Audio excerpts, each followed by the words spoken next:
केला बेचने वाली चुड़ैल। एक बार की बात है, जादूपुर नाम के एक गांव में करतब दिखाती एक औरत एक रेड्डी के लिए गांव में आती है।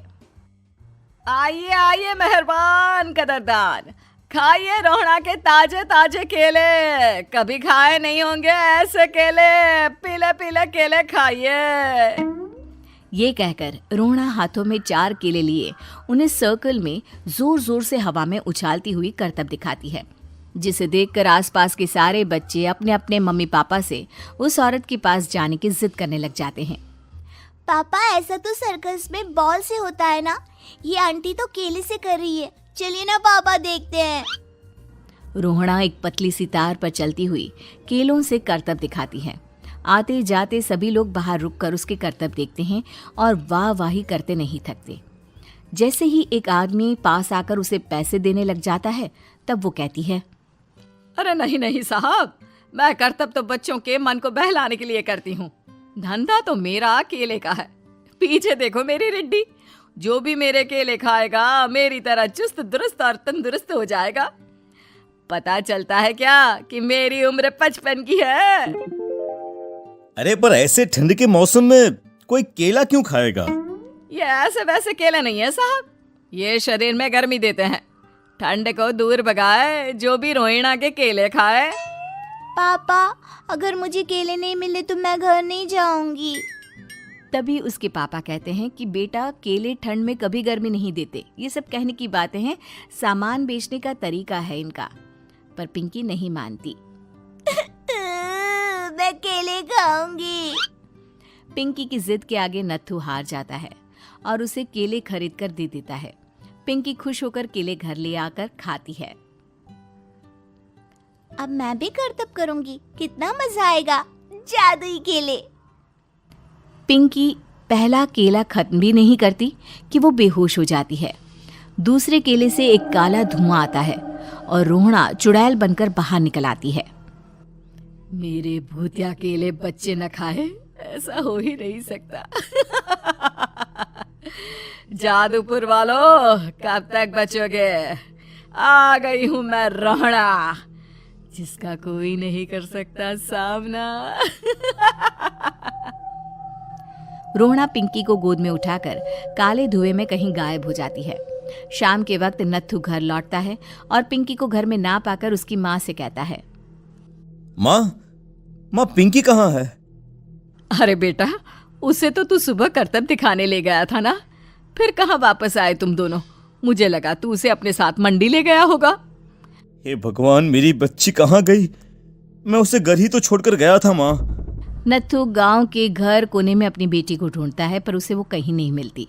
परेशान होकर आखिर रो रो कर नत्थू हिम्मत हार कर घर लौट आता है। अगली सुबह रोहड़ा फिर से करतब दिखाने आती है और इस बार पिंकी की तरह रोनी केले खरीद लेता है। 50 रुपए दिए थे पापा ने, सारे पैसों की मैंने केले खरीद लिए हैं। अब मैं भी आंटी की तरह ही करतबबाज बन जाऊंगा। यही सोचते हुए रोनी केले खाता है और पहला अकेला केला आधा खत्म भी नहीं करता कि चुड़ैल उसके सामने आ जाती है। मेरे साथ चलने का समय आ गया है रोनी। ये तो बस शुरुआत है। अब इस गांव के सारे बच्चे धीरे धीरे मेरे कब्जे में होंगे, एक बच्चा भी नहीं बचेगा। ये कहकर रोनी को गोद में लेकर काले धुएं में अदृश्य हो जाती है। इसके बाद हर रोज गांव में से कोई ना कोई बच्चा गायब होता, पर ऐसा क्यों हो रहा है किसी को भी समझ में नहीं आ पा रहा था। रोज की तरह अपनी बेटी पिंकी की तलाश में नत्थू गांव के एक तालाब के पास बैठा रो रहा था। कहाँ गई मेरी पिंकी? शकुंतला के जाने के बाद एक वही तो मेरा सहारा थी। अरे उसकी आत्मा कोस रही होगी मुझे कि मैं अपनी बच्ची को संभाल भी नहीं पाया। नत्थू ये कहता हुआ रो ही रहा था कि तभी तालाब में से उसे शकुंतला की आवाज सुनाई देती है। कहाँ थी तुम शकुंतला? हमारी बच्ची और सारे गायब हुए बच्चे रोहड़ा के कब्जे में हैं। वो बच्चों को जो केले देती है उससे बच्चे बेहोश हो जाते हैं और उसके कब्जे में आ जाते हैं और वो उन्हें ले जाकर काली दुनिया में ले जाती है। पर वो ऐसा क्यों कर रही है?